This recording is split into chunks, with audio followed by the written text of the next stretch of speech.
All right, and Greg Riley joins us now, and he is here to talk about this time of year, Thanksgiving, holiday season, and you want to give your pets food, as does everybody. Sure.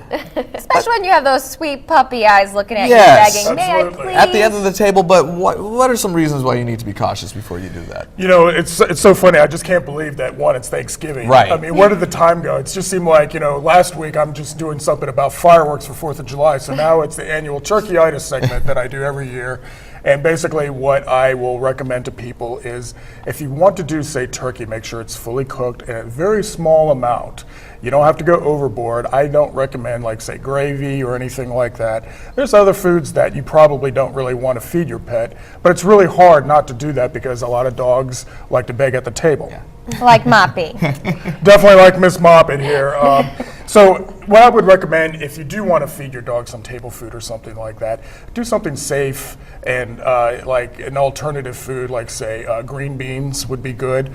Sweet potatoes or yam would be really good or beneficial to your dog.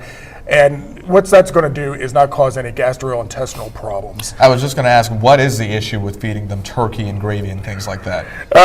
The biggest thing is pancreatitis, and that will commonly happen all the time. Usually, Thanksgiving obviously falls on a Thursday. By that Monday, usually I'll get a couple of phone calls of dogs. And we have a list of symptoms right there for you. Right, having problems with vomiting, depression, anorexia, fever, the wonderful other symptoms right there.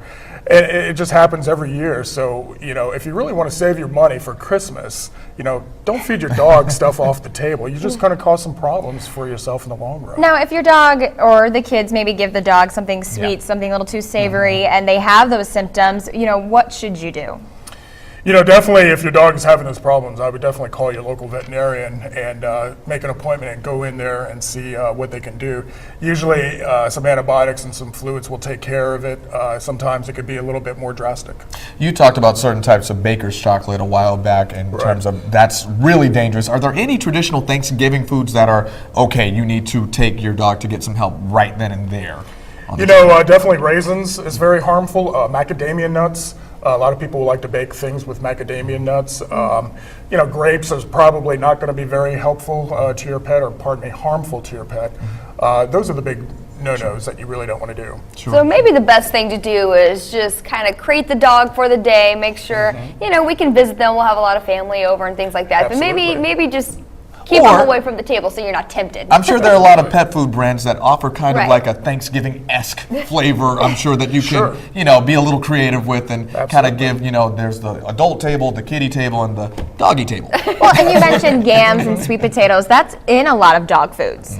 It is, and it's a really great healthy substitute just because it's really high in fiber. There's no grease, no fat in it whatsoever, so it's going to be really good for Miss Moppet to eat that, and I'm not going to have any problems, that weekend. So she can celebrate Thanksgiving too, but safely. And I'm sure she will want to, like many dogs out there.